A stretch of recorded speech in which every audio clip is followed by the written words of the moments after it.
இன்னைக்கு இந்த பகுதியில் என்ன பார்க்க போறோம்னா, லோனு கிரெடிட் கார்டு இது வாங்கினவங்க மேல வழக்கு போடுறாங்க இல்லையா? இந்த வழக்கோட தன்மை என்ன, இந்த வழக்கு போட்டா என்ன பண்ணணும், என்னென்ன வழக்கு போடுவாங்க, எந்தெந்த பேங்க் போடுவாங்க அப்படின்றத பத்தி விரிவா பார்க்க போறோம்.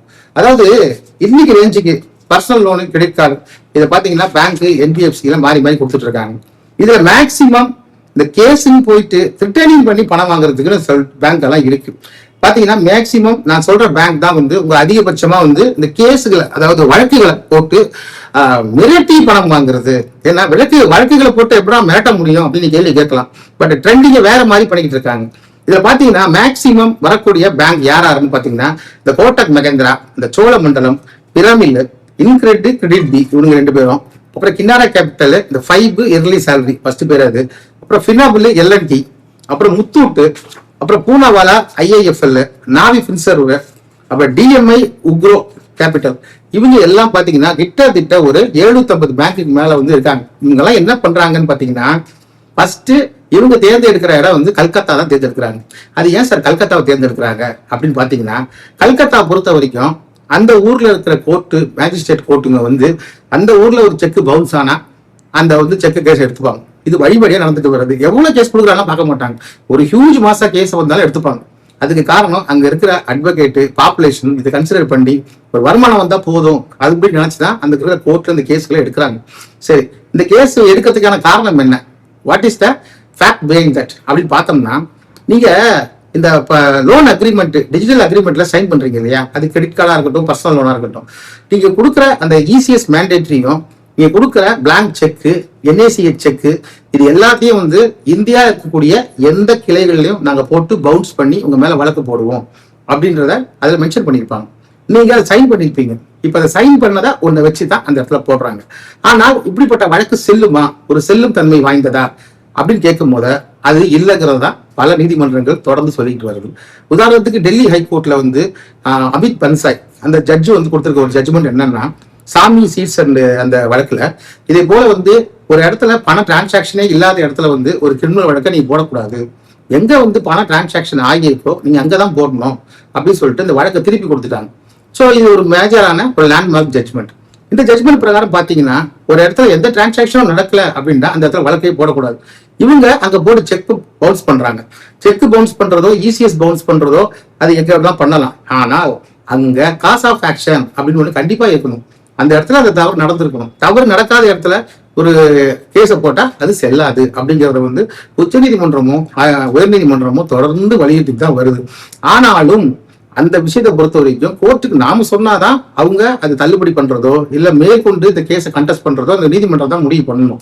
எடுத்த உடனே ஒரு கேஸ் கொடுத்தாங்கன்னா அதோட உண்மைத்தன்மையை யார் பாதிக்கப்பட்டாங்களோ அவங்க தான் கோர்ட்டுக்கு புரிய வைக்கணும். ஸோ அட் இன்ஸ்டன்ட் நம்ம அதை ப்ரூவ் பண்ண முடியாதுன்ற ஒரு காரணத்தினாலதான் அவங்க அந்த கேஸை பதிவு பண்ணிக்கிட்டு அதுக்கு உண்டான சம்மனோ வாரண்டோ கொடுக்குறாங்க. மெயினா கல்கத்தால கொடுக்கறதுக்கு காரணம் உங்களுக்கு ஆல்ரெடி சொல்லிட்டேன், huge population, huge advocate availability, அது எல்லாமே சேர்ந்து அங்க இருக்கக்கூடிய பொருளாதார நிலைமை இதெல்லாம் சேர்த்துட்டு தான் அங்க வழக்கை வாங்கிக்கிறாங்க. இது ஒரு பெரிய விஷயம். அப்புறம் பார்த்தீங்கன்னா இந்த எப்படி எக்ஸிக்யூட் பண்றாங்க அப்படின்ற விஷயம் தான். இந்த எக்ஸிகியூஷன் அப்படின்னு பாத்தீங்கன்னாக்கா, இவங்க எப்பவுமே கிரிமினல் கேஸ்னு ஒன்று போட்டா அதை செயல்படுத்துறது மாநில போலீஸ் தான் செயல்படுத்தணும். இவங்க என்ன பண்றதுன்னா, பிளைண்ட்லயே அந்த ஸ்டேஷன் பேரு, உதாரணத்துக்கு கும்பகோணத்துல ஒருத்தர் இருந்தாருன்னு வச்சுங்களேன், அவரோட பேர் நாகையான்னு வச்சுங்க. இந்த நாகையா இருக்கிற ஸ்டேஷன் ஒரு பக்கத்துல இருக்கக்கூடிய ஒரு ஸ்டேஷன் வச்சுங்க, கும்பகோணம் டவுன் போலீஸ் ஸ்டேஷன் வச்சுங்க. அங்க அந்த இன்ஸ்பெக்டர் பேரை போட்டு அதுல அந்த வாரண்ட்லயே சம்மன்லயே கொடுத்துருவாரு. இப்ப இவனுக்கு என்ன பண்றதுன்னா, இதை எடுத்துக்கிட்டு எந்த விதமான போலீஸோ இதை கோர்ட் அனுப்புறதோ எதுவுமே கிடையாது. இது அந்த பேங்க்ல இருக்க லீகல் மேனேஜர்னு சொல்லிட்டு இருக்கானுங்க. இந்த பேர்ல பாத்தீங்கன்னா லீகல் டீம்ன்ற பேர்ல பல அல்லக்கைங்க இருக்காங்க. இவங்களுக்கு வேலையே என்னன்னா, அந்தந்த ஊருக்குள்ள யார் பேர்ல எல்லாம் அந்த கேஸை பதிவு பண்ணிருக்கோமோ அந்த சம்மனே வாரண்டே எடுத்துட்டு அந்த ஸ்டேஷனுக்கு போயிருது. ஸ்டேஷனுக்கு போயிட்டு இந்த மாதிரி சார் நான் வழக்கு போட்டிருக்கோம்.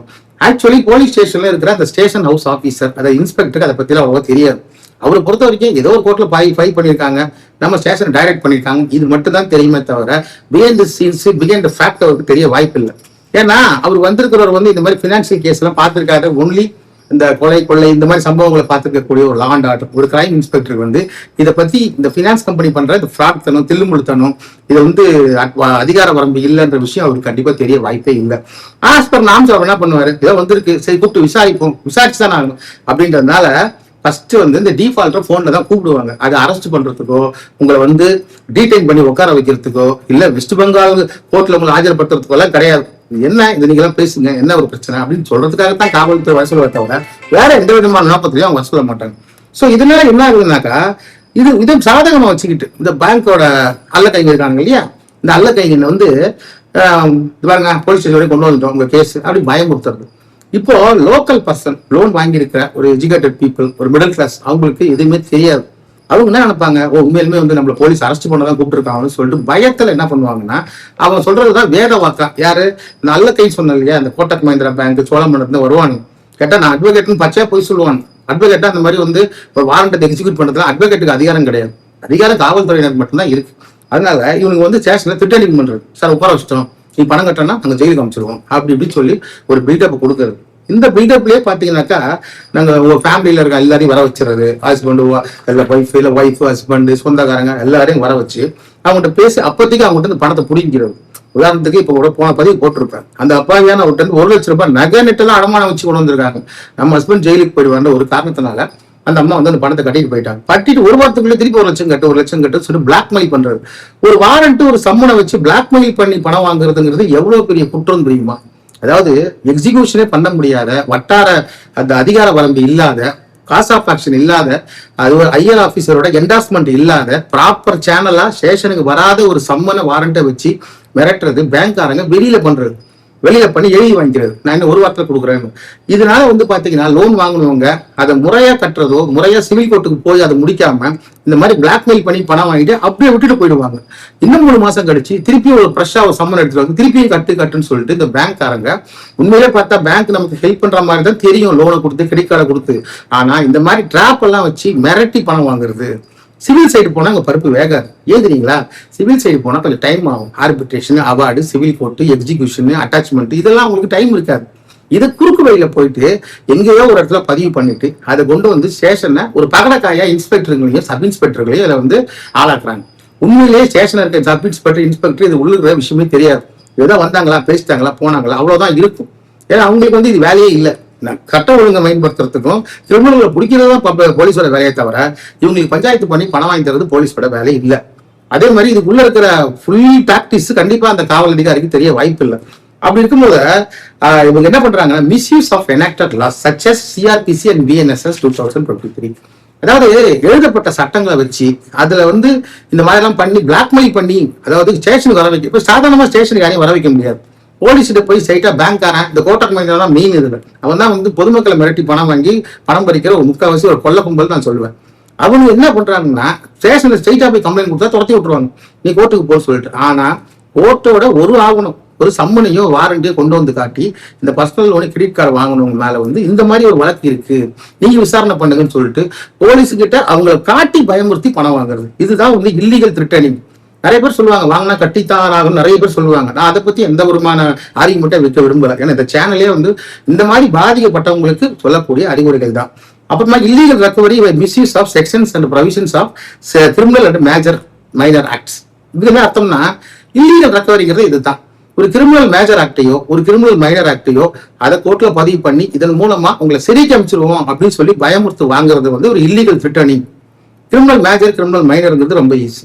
கிரிமினல் மேஜர் ஆக்ட்ங்கிறது வந்து உங்களுக்கு பார்த்தீங்கன்னா ஐபிசியில் இல்லைன்னா வந்து பிஎன்எஸ்ல வர்ற 380. இந்த 380 சீட்டிங் பண்ணிட்டாங்க அப்படின்னு சொல்றது. அதை ப்ரூவ் பண்ணவே முடியாது.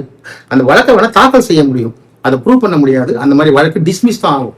அதுவும் பார்த்தீங்கன்னா அந்த வழக்கு வந்து காக்னிசபிளா நான் காக்னிசபிளா சொல்ல முடியாது, புலன் கொள்ளத்தக்க அல்ல புலன் கொள்ள தகாத வழக்கான கூட சொல்ல முடியாது. அது சம்மன் கேஸ் தான். இத்தனைக்கும் சம்மனுக்கு தான் வந்திருக்கும். அந்த சம்மனை வச்சே மிரட்டி இதை காட்டி தமிழ்நாடு முழுக்க இருக்கக்கூடிய எல்லா காவல் நிலையத்திலையும் போய் உட்காந்துட்டு இந்த பேங்க் வந்து இந்த மாதிரி இவர் மேல சம்மன் இருக்கு, இவர் மேல கல்கத்தால வாரண்ட் இருக்கு. உண்மையிலேயே கோட்டக் மஹிந்திராவோட ஹெட் ஆபீஸ் மும்பையில் இருக்கு, அங்கதான் வழக்கு போடணும், அங்கெல்லாம் எடுத்துக்க மாட்டாங்க. ஆனால் கல்கத்தால எடுக்கிறான ஒரே காரணத்துக்காக டிரான்சாக்ஷனே செய்ய முடியாத, அங்க வந்து காஸ் ஆஃப் ஆக்ஷனே இல்லாத ஒரு இடத்துல வழக்க போட்டு தமிழகம் முழுக்க நடந்து கூடி டெய்லி ஒரு மாதிரி இந்த பஞ்சாயத்து டெய்லி ஸ்டேஷன் நடந்துட்டு தான் இருக்கு. இந்த மாதிரி இல்லீகலா பண்றது. நம்ம கிளைண்ட் கூட நேற்று இந்த பள்ளிக்கரண காவல் நிலையத்துக்கு போயிட்டு இந்த மாதிரி இன்ஸ்பெக்டர் கூப்பிட்டு விசாரிச்சுதான் இருக்கிறாரு. இது என்னன்னு பாருங்க அப்படின்னு சொல்லிட்டு அவர் ரவுண்ட்ஸ் போயிட்டார். எந்த வந்து கலெக்ஷன்ல வந்து நான் அட்வொகேட் இவரெல்லாம் அந்த டீம் போலீஸ் ரெடியா இருக்காங்க, உங்களுக்கு வேன் ரெடியா இருக்கு, ஜீப் ரெடியா இருக்கு, நீங்க பணம் கட்டலன்னா அவங்க ஜீப்ல ஏற்றி கொண்டு போய் ஜெயிலுக்கு கொண்டு போயிடுவாங்க கல்கத்தாக்கு. இப்படி த்ரெட்டனிங் பண்ணி அவர்கிட்ட இருந்து 1 லட்ச ரூபாய் வாங்கி அதை கட்ட சொல்லிட்டு அதுக்கப்புறம் எழுதி கொடுத்துட்டு போக சொல்லியிருக்காங்க. கோட்டக் மஹிந்திராக்கு ஒரு கிளைண்ட் எழுதி கொடுக்கறது, கோட்டக் மஹிந்திரா அதுவும் எக்மோர் பிரான்ச்சுக்கு எழுதி கொடுத்துட்டு அவர் அனுப்பிச்சு விட்டுருக்காங்க. சோ அவங்களுக்கு பிரீத்திங் டைமே கொடுக்கல, ஒரு அட்வொகேட் கான்டாக்ட் பண்ணவும் கொடுக்கல, காவல்துறையில அரெஸ்ட் பண்ணி வைக்கல, இருங்கன்னு சொல்லிட்டு போயிருக்காங்க. அதை பயன்படுத்தி இந்த மாதிரி ஒரு 1 லட்ச ரூபாயை இல்லீகலா கொலை அடிச்சிருக்காங்க. சோ இந்த வழக்கை பொறுத்த வரைக்கும் no jurisdiction, no cause of action. அதே போல இது சம்பந்தப்பட்ட ஜட்ஜ்மெண்ட்ஸ் நிறைய இருக்கு, புரியுதுங்களா? போலீஸ் ஸ்டாண்டிங் ஆர்டர்ஸ்ல கூட சிவில் சம்பந்தப்பட்ட வழக்குகளை வந்து காவல் நிலையத்தை விசாரிக்க கூடாது என்பது இந்தியா ஃபுல்லாவே இருக்கு. ஆக்சுவலா இதுல ப்ரொசீஜர் என்ன, நீங்க என்ன பண்ணணும் அதை நான் சொல்றேன். அதாவது இங்க இந்த மாதிரி உங்களுக்கு ஒரு ஸ்டேஷன்ல இருந்தோ வேற எங்க இருந்தோ ஒரு அழைப்பு வந்தா நீங்க கொடுக்க வேண்டியது ஒண்ணுமே கிடையாது, ஒரு ரிட்டன் ஸ்டேட்மெண்ட்.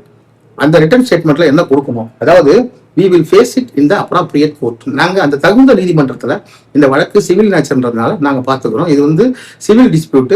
இது வந்து நீங்க ரிட்டர்னா கொடுத்தாலே போதும். Execution of warrant, ER of warrant போட்டிருந்தா கூட இதை ரிட்டர்ன்ல கொடுத்தா அவங்க என்டார்ஸ் பண்ணி அமைச்சிருவாங்க. ஏன்னா அதுக்கு மேல வந்து ஆக்ஷன் எடுன்னு சொல்ல முடியாது.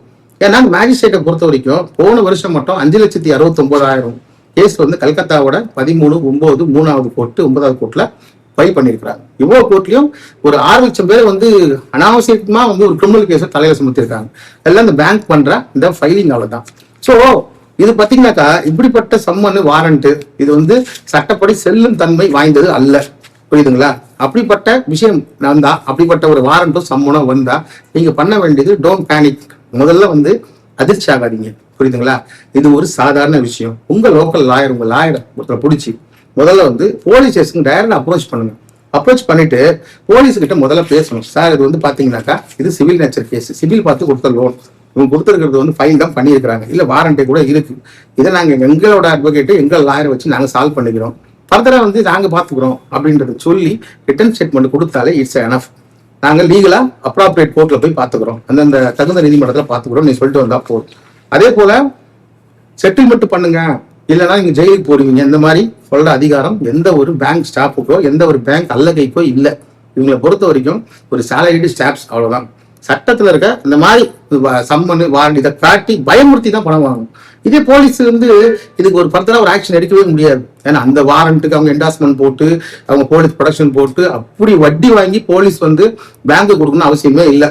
கொடுக்கும் போதவே என்ன சிவில் நேச்சர் ஆர்பிட்ரேஷன் கிளாஸ் இருந்தா நீ அதுக்கு தான் போகணுன்றது எக்கச்சக்கமான ஜட்ஜ்மெண்ட் எக்கச்சக்கமான ஆர்டர்ஸ் இருந்தாலும் கூட ஒரு சில இந்த கோர்ட் பண்ற தவறுனால, இது கோர்ட்டோட தவறா இல்ல அங்க இருக்கிறவங்களோட தவறா அதை ஒன்றும் சொல்ல முடியாது.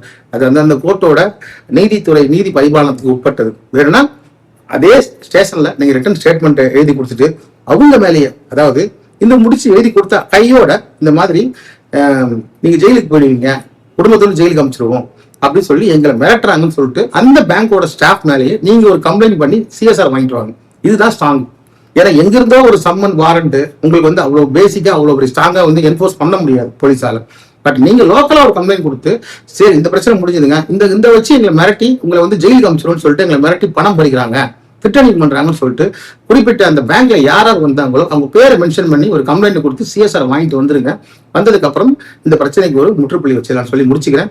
அதனால தமிழ்நாட்டுல கிரெடிட் கார்டு பர்சனல் வாங்கினவங்க இந்த மாதிரி ஏதாவது ஒரு சம்மன் வாரண்ட் அப்படின்னு சொல்லிட்டு அகமதாபாத் கோர்ட்ல இருந்து வரலாம், உங்களுக்கு வந்து டெல்லியில இருக்கிற ரோஹிணி காம்ப்ளெக்ஸ் கோர்ட்ல இருந்து வரலாம், பெங்களூர்ல இருந்து SCC நம்பர் போட்டு வரலாம், புரியுதுங்களா?